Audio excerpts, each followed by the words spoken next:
છે। કરમસદને મહાનગરપાલિકામાં ન જોડવાના સરકારના નિર્ણયને સરદાર સંકલ્પ આંદોલન સમિતિ દ્વારા આવકારવામાં આવ્યો।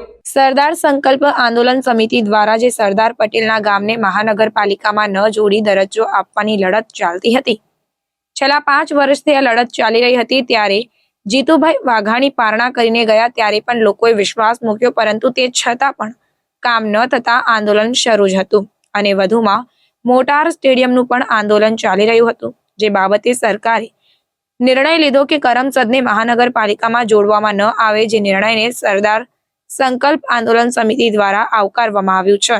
સાથે જ ફટાકડા ફોડીને સરદાર પટેલની પ્રતિમાને ફૂલહાર અર્પણ કરી ઉજવણી કરવામાં આવી।